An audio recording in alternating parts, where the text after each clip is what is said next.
Shalom, shalom, boa tarde. Hoje é dia 6 de Elul, 5.783, a contar da criação. Estamos no dia 23 de agosto de 2023, é a Era Comum, à tarde com a Torá, trazendo a paraxá da semana e as suas leituras diárias.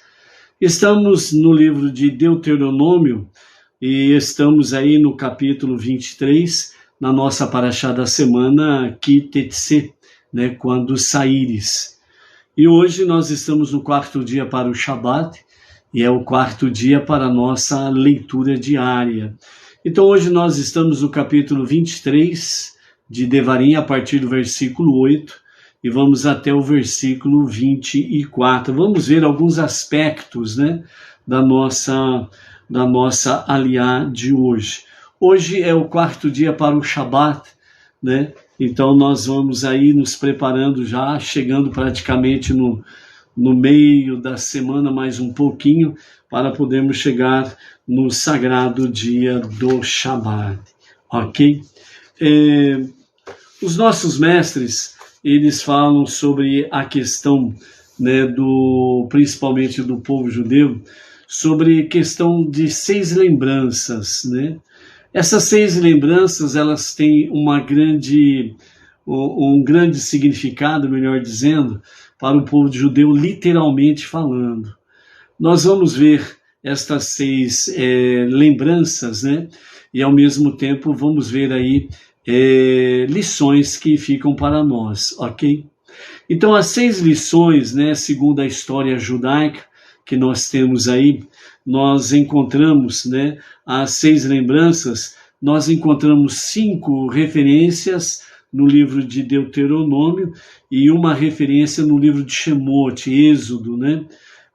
Então, as 5 primeiras lembranças estão no livro de Devarim, Deuteronômio.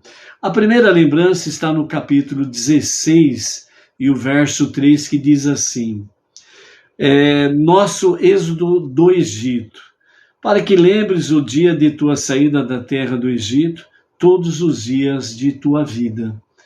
Então essa é a primeira lembrança. Segunda lembrança está conectado com a revelação do Sinai, Deuteronômio capítulo 4, versos 9 e 10.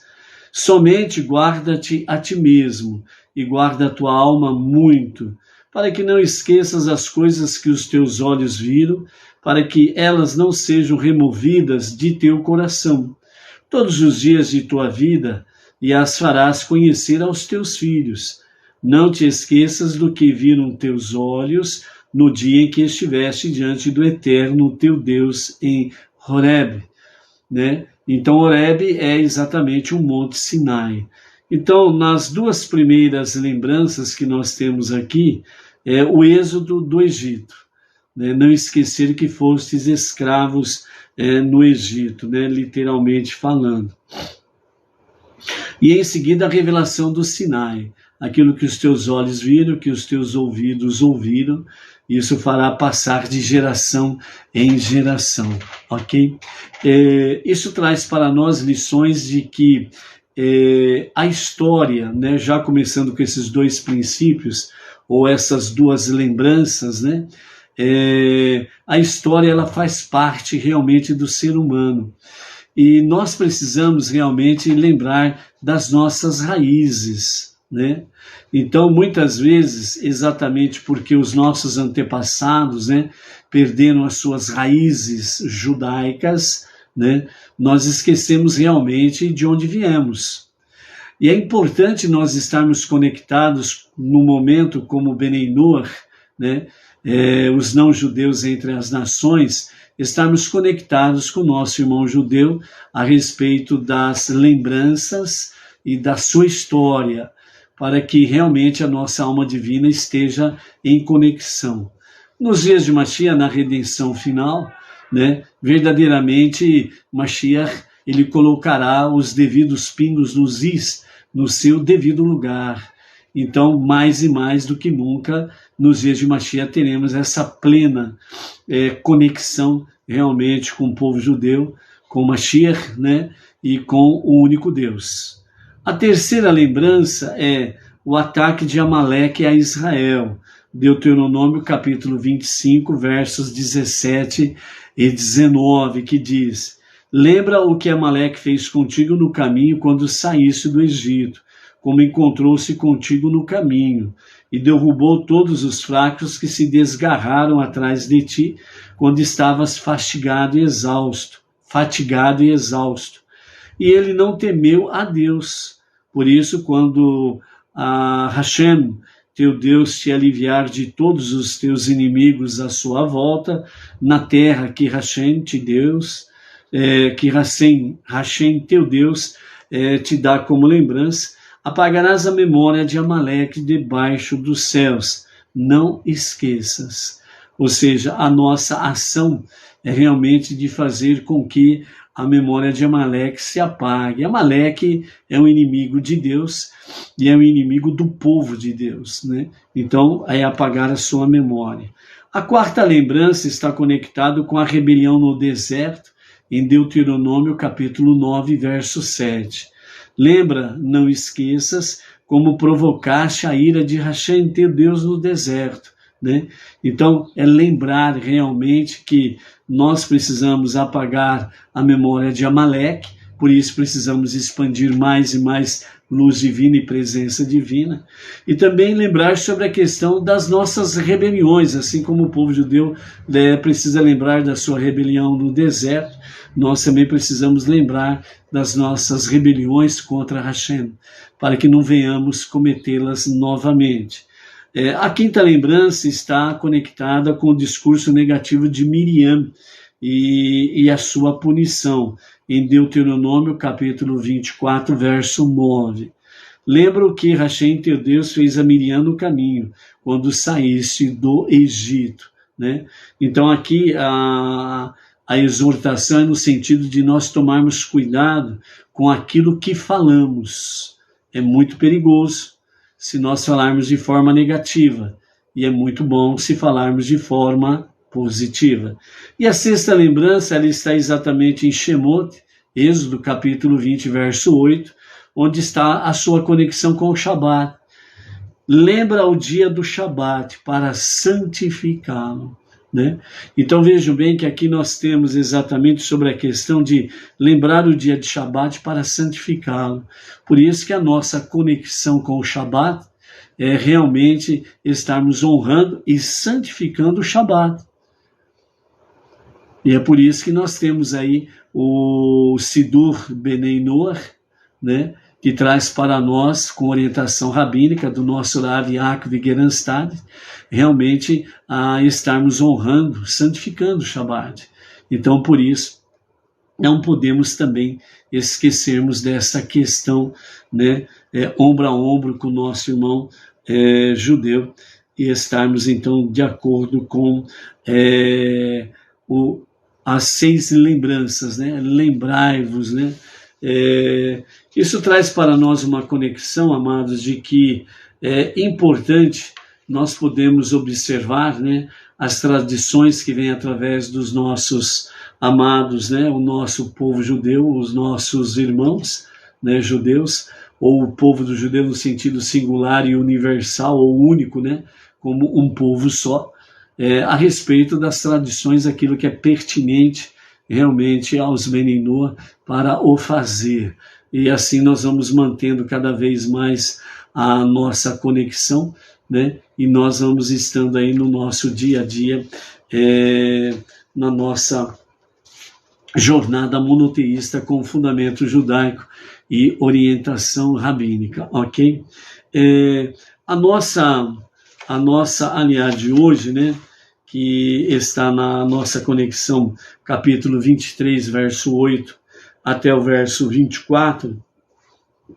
Então nós temos algumas lições para podermos refletir, onde nos fala aí, né, os versos, uma parte dos versos 14 a 7 da aliá de ontem, mais os versículos, né, melhor dizendo, capítulo 23, versos 4 a 7 da aliá de ontem, e mais os versos 8 e 9 de hoje, né, onde nos fala sobre a proibição de se casar com um convertido amonita, moabita, edomita ou egípcio, e como que estas questões se aplicam nos dias atuais.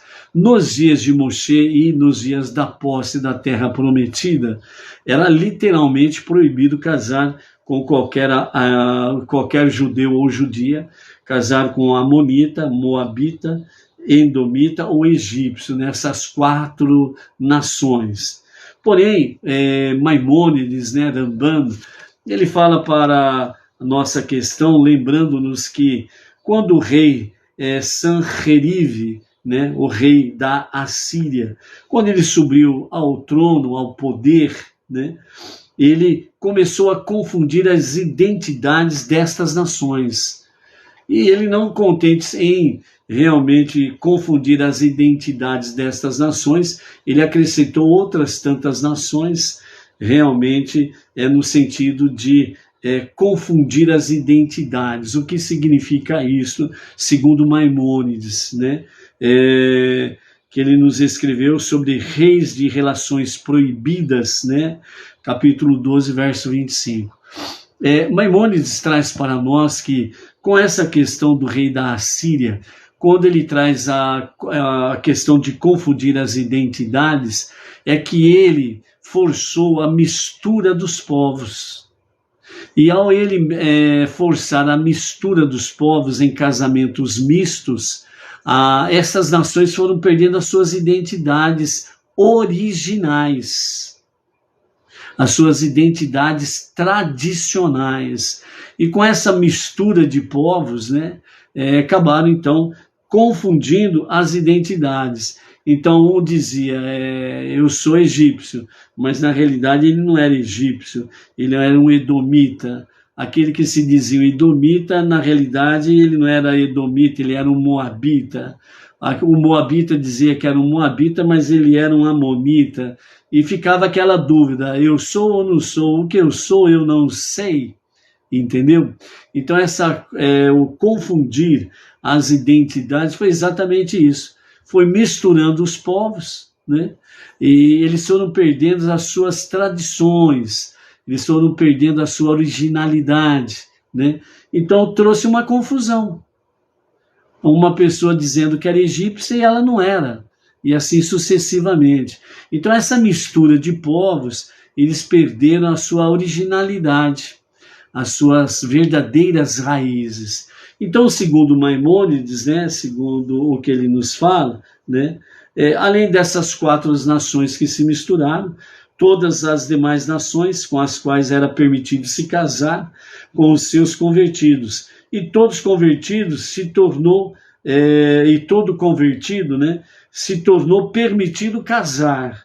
Isso porque quando um deles se separa do restante, ao se converter, nós presumimos que ele pertence à maioria das nações permitidas, né, devido a essa grande mistura.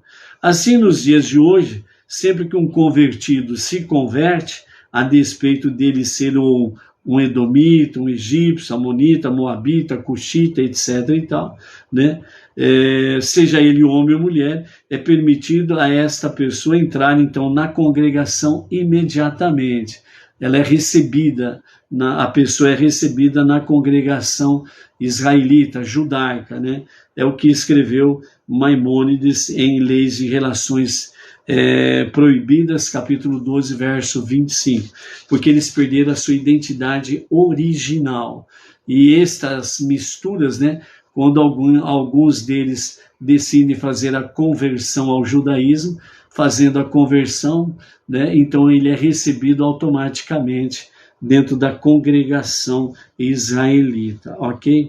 Então, outro comentarista, Levush, ele fala sobre essa questão que certamente uma minoria da nação egípcia original foi a que permaneceu no Egito. Assim, enquanto eles estejam, né, claramente posicionados em seu lugar original, nós não podemos aplicar o princípio de que a identidade da maioria está anulada, ou seja, aqueles que permaneceram residindo no Egito, eles permaneceram nas suas tradições originais, não perderam a sua identidade original. Então, no entanto, quando o indivíduo se converte, se separa de tudo aquilo que era ligado a ele anteriormente, nós podemos presumir que ele vem da maioria das nações permitidas, e assim é permitido se casar com um judeu convertido, né? Segundo Levush, né? Even Haezer, capítulo 4, né? Então, tem essa questão aqui. Então, nos dias de Yehoshua, Josué, e na posse da terra prometida, realmente era severamente proibido a mistura de casar com essa mistura de povos, né? Aliás, com essas 4 nações, né? Era proibido, os amonitas, moabitas, edomitas ou egípcios, né? E depois, com o passar do tempo, houve uma grande mistura, se perdeu a sua originalidade, então uma mistura de nações, uma mistura de povos. Então, por isso, aquele que se converte ao judaísmo, então ele se desvencilha de todo o seu passado, né? E ele torna-se realmente um judeu, literalmente falando. Então é permitido o casamento com ele, ok? Quando nós temos aí o verso 10, né, do capítulo 23, quando você sair com um agrupamento contra o seu inimigo, e você será cuidadoso em evitar qualquer mal, porque em época de perigo, as acusações da corte celestial são mais severas, né? Então, quando você sair com um agrupamento, os nossos sábios, eles falam que os membros das Forças Armadas, né, particularmente receptivos à abordagem básica do verdadeiro judaísmo, de acordo com a Torá, antes de qualquer coisa, o princípio fundamental do qual depende o militarismo, ou seja, a obediência e a disciplina na execução de uma ordem de seu oficial de comando, né? Então, nesse princípio aqui, os mestres querem dizer para nós que todo agrupamento que sai para a batalha, para uma guerra, seja ela qual for, ele precisa ser cuidadoso em manter a obediência e a disciplina. Essa obediência e a disciplina, ela está exatamente conectado com a questão de nascer venishma, quando o povo judeu respondeu se queriam ou não a Torá, porque as 70 nações recusaram, e então Deus dirigiu o convite ao pequeno Israel, que tinha saído do Egito. Cerca de 3 a 4 milhões de judeus que saíram do Egito. Então eles responderam prontamente dizendo Naseh venishma, que significa nós ouviremos, né, nós faremos e ouviremos, que significa nós obedeceremos e depois estudaremos para compreender. Isso está dentro da obediência e dentro da disciplina que precisa ter dentro das Forças Armadas, né? Manter a obediência às ordens e as disciplinas diante dos superiores. Então, nesse sentido aqui, né, está conectado com Naseh venishma, que é exatamente o que? Nós faremos obediência e nós ouviremos, que significa nós estudaremos. E para estudar precisa de disciplina. Então é necessário que nós estejamos mantendo Naseh venishma, obediência e disciplina na nossa jornada monoteísta com fundamento judaico. Então, nessa condição Naseh venishma, a condição sobre a qual o povo judeu aceitou a Torá e os mandamentos do comandante supremo, o doador da Torá e dos mandamentos, né? Então, por isso, é a nossa resposta direta a Deus, sem sombra de dúvidas, ok? Então, nesse sentido aí, né, na questão básica da vida militar, havendo obediência e disciplina na execução das ordens, né? No caso de uma emergência ou de uma guerra, a conduta pessoal de um único soldado pode afetar seriamente a unidade e a brigada, e a divisão e toda operação militar. O exército inteiro é o país. Assim, não se trata apenas de uma questão de atitude moral pessoal do soldado. É de vital importância para todo o exército e às vezes até em época de paz, né? Então, ou seja, a obediência e a disciplina, ela tem o mesmo nível para todos os componentes do exército. A obediência e a disciplina, ela tem o mesmo nível para todo o cidadão do povo, todo judeu, que forma o povo de Israel. Então é a mesma. E assim, para as nações, para nós, Bnei Noach, nós precisamos estar aprendendo e vivenciando essa realidade. Nós precisamos estar em Naaseh Venishma, né, faremos obediência e ouviremos estudo que vem dentro da aplicação da disciplina. Para você estudar, você precisa ter disciplina. Porque não é assim, eu vou estudar de ímpeto, patati patatá, e a coisa vai acontecer, não. Às vezes você até pode, num primeiro instante, pelo ímpeto, eu vou estudar, eu vi um estudo, fiquei maravilhado, e aí eu vou estudar, e você já vai, pega o seu Tanar, já vai na mesa e começa lá a devorar, que nem um leão devora a sua presa, né? Mas daqui a pouco vem o desânimo, vem a canseira, vem não sei o quê, né? E aí ele já deixa o Tanar, né? As escrituras sagradas de fora, em cima da mesa, aí se envolve com outras coisas, esquece daquilo e pronto, acabou. Um fogão de palha acendeu e apagou. Entendeu? Então, para estudar, ou seja, faremos, né? E obedeceremos e faremos, né? Que é exatamente obedeceremos e ouviremos, que está dentro da disciplina, né? Ouvir, a obediência está dentro do fazer, né? Então, isso tem que estar sempre no mesmo nível, para que não seja abandonada a disciplina, porque a vida militar, ela exige, né? E é por isso que numa emergência, né, por assim dizer, de guerra, ou numa emergência, seja ela qual for, a conduta pessoal de um único soldado, ele pode afetar o povo todo, ele pode afetar todo o exército e pode afetar todo o povo.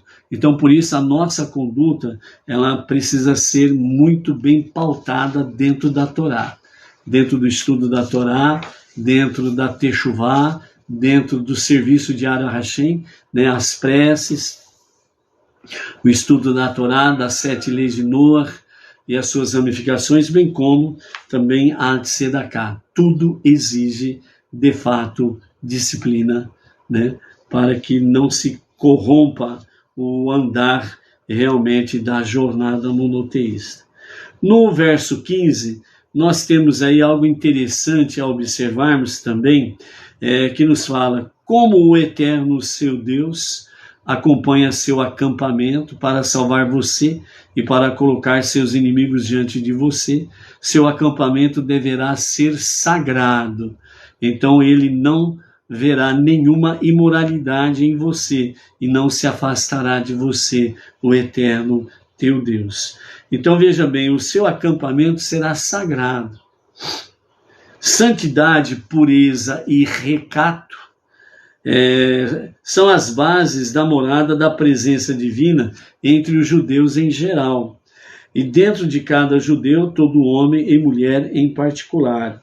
A santidade do acampamento, que significa o lar judaico, e a conduta judaica são claramente enfatizadas, né, na Torá. Seu acampamento, ou seja, em casa e fora de casa, deverá ser sagrado.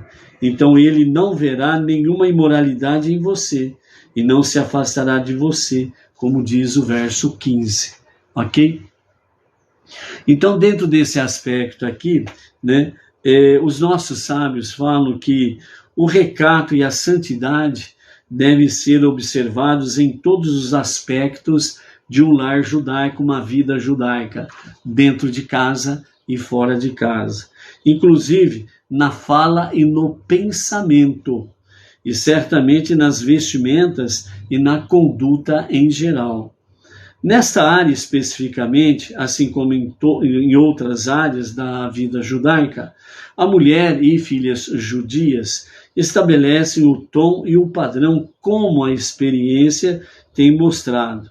Os nossos sábios frequentemente enfatizam que o futuro e a felicidade dos filhos estão amplamente ligados à conduta modesta da mãe, né? Conforme está escrito em Iomá 47a e Zohar 126a. Né? Então, amados, o acampamento deverá ser sagrado, está conectado diretamente com a questão de uma vida de recato, né? Onde os nossos sábios falam, né? Uma conduta realmente enfatizada, enraizada, né? Sobre a questão de recato no nosso dia a dia, onde o recato e a santidade estão presentes dentro da nossa família, em cada componente da família, e para onde formos, nós precisamos manter o recato e a santidade, certo? Então, nesse sentido, o que a Torá quer dizer para nós, né, mesmo Benei Noah, que nós não podemos perder este horizonte que o povo judeu tem se deslumbrado através dos milênios, assim o ser, um lar de recato e santidade. O acampamento no deserto, né, numa das investidas de Balaque e Bilã para amaldiçoar o acampamento do povo judeu, foi num determinado momento em que Bilã ele observou exatamente a formação das tendas. Nenhuma tenda dava de frente com a outra tenda, tendo em vista que as tendas elas tinham uma única entrada e saída. A mesma abertura que servia de entrada era a mesma abertura que servia de saída. E Bilã observou realmente que nenhuma tenda batia cara a cara com a outra. Então ele viu que ali havia o quê? Recato e santidade. E mais uma vez Bilã não conseguiu amaldiçoar o povo judeu. Então é o exemplo que nós precisamos seguir. As nossas famílias, a nossa casa, as nossas casas precisam manter o recato e a santidade. Por quê? Porque Deus permanecerá entre vós. Deus permanecerá convosco. Então é isso que nós precisamos estar realmente preocupados dentro desse aspecto aí, ok? E no finalzinho da nossa aliá, né, no versículo 24, né, no capítulo 23, nós temos aí, né, seja cuidadoso para cumprir o que é pronunciado por seus lábios, com o que você prometeu a Deus, seu Deus, como um donativo que você tenha pronunciado com sua boca, né? Então, quando se fala aqui, cuidado para cumprir o que é pronunciado por seus lábios, o nosso Rebbe Menachem Mendel, o líder máximo da nossa geração, ele vem falar para conosco que nós precisamos acompanhar os primeiros pensamentos positivos, aliás, o primeiro, no singular, o primeiro pensamento positivo do dia. Quando você abre os olhos, o primeiro pensamento positivo, você precisa acompanhar esse primeiro pensamento positivo. Então aí você pergunta, mas a hora que eu acordo, qual que vai ser o meu primeiro pensamento positivo? Então aí nós vamos, né, realmente pegar o Sidur e nós vamos ver aí, Modeh ani lefanecha melech chai vekayam shehechezarta binishmati bechem la'arabah emunatecha, ou seja, agradeço a ti, Rei vivo e existente, por ter devolvido minha alma dentro de mim, grande é a tua confiança, certo? Então nós temos aqui uma palavra positiva, né? Vamos ver, né, a forma de expressão que nos fala aqui, né? Tem o mesmo cunho, etc., mas tem alguma variação, mas não perde a sua originalidade, ok? Então vejam bem, agradeço a ti, Rei vivo e eterno, pois tu restituíste misericordiosamente a minha alma dentro de mim. A tua fidelidade é grande.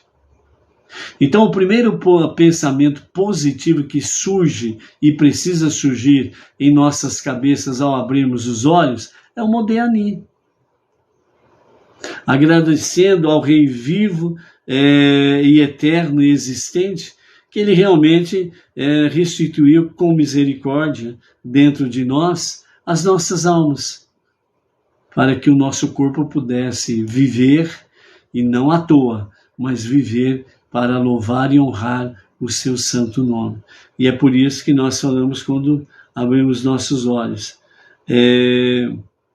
Agradeço a ti, Rei vivo e eterno, pois tu restituíste misericordiosamente a minha alma dentro de ti. A tua fidelidade é grande. Então, é a primeira palavra positiva que sai dos nossos lábios. E o nosso Rebbe diz, acompanhe o primeiro pensamento positivo do dia, né? Que está aí dentro de toda essa frase aqui, né? A tua fidelidade é grande. Ou seja, Deus, ele foi misericordioso, a sua fidelidade fez com que ele devolvesse a tua alma dentro de ti. Não é para você viver à toa, não é para você viver de preguiça, mas é para você trabalhar na seara de Hashem. Entendeu? Por isso, desta maneira, o nosso agradecimento a Deus irá influenciar nossas atitudes e a nossa conduta ao longo da nossa jornada diária, infundindo uma alegria nelas que, por sua vez, afetará a todos ao nosso redor. Por isso, nós precisamos viver o nosso monoteísmo com muito amor, com muita alegria. Não com zombarias, mas com muita alegria. Alegria de podermos realmente dizer ao nosso Rei vivo e eterno, agradeço, porque tu restituíste a minha alma dentro de mim. Grande é. Realmente a tua fidelidade é grande, né? Então, por isso, amados, Deus, ele de fato está confiando em você algo muito precioso todos os dias quando você abre os olhos. Então, por isso, venha emitir logo de cara palavras positivas e siga as palavras positivas. Agradecendo o grande Rei. E você verá que o seu dia será muito abençoado e você estará realmente colaborando para que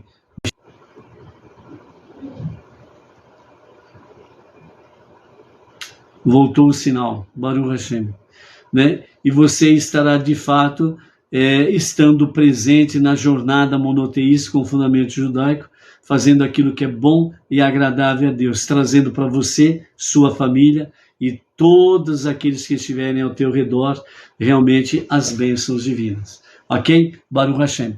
E vamos lá, né? Mais uma vez, trazendo para vocês aí, não esqueçam, né? O projeto Farat está, certo? Ele vai até o dia 24, né? Até amanhã, esse projeto. O nosso Rav Yaakov Geranstad, ele é a segunda edição do projeto Farat está, que significa expansão, né? Ele faz isso uma vez por ano exatamente para estimular as pessoas a não esquecerem que a sua tzedakah é importante para que as comunidades e as sinagogas Benei Noah regionais, elas possam subsistir com a sua colaboração, né? Ninguém fica cobrando ninguém, ninguém obriga ninguém a nada. É tudo feito com amor, com alegria, com espírito voluntário para o fazer. E esse projeto ele está conectado exatamente o quê? A uma parcela única até 12 vezes, que vai até setembro do ano que vem, né? Agosto, setembro do ano que vem, onde virá a terceira edição do projeto, né? Então é uma forma de você realmente ser estimulado a saber que a Tzedakah, ela além de livrar você da morte, ela também faz com que, no mínimo, né, Hashem venha restituir 2 vezes o seu investimento, porque é o melhor investimento que você faz na obra de Hashem, ok? E, né, o Eterno seja gracioso contigo e venha de encontro aos seus anseios, né, às suas petições. E outro detalhe, né, a campanha em si ela acaba amanhã, mas não significa que você passou o projeto, né, o pagamento veio no começo do mês, não deu certo para o fazer, não esperava esse projeto no dia 20 a 24, fim de mês, etc. e tal. Mas você pode fazê-lo realmente todos os meses, no princípio do mês, quando você recebe o seu pagamento, quando você recebe os seus rendimentos, e etc, etc, etc. Ou seja, com a graça de Hashem, as portas sempre estarão abertas para que você possa fazer a sua tzedakah, ok? Pela misericórdia de Hashem, amanhã estaremos aí de volta em A Tarde com a Torá. Estamos tendo horários volúveis, né, nessas últimas 2 semanas, né, devido às questões familiares, né, que nós estamos aí indo para lá e para cá para resolver questões familiares, ok? Então, por isso, os horários estão variando, né? Ao pessoal que acompanha pelo Facebook aí. Mas, fique tranquilo. A Tarde com a Torá não morreu. Está mais viva do que nunca. E a Sinagoga Beneidoa Regional Bauru também está cada vez mais viva do que nunca. Seja, então, um sócio de Deus e um parceiro nessa jornada monoteísta com fundamento judaico e orientação rabínica. Shalom, shalom. Até amanhã.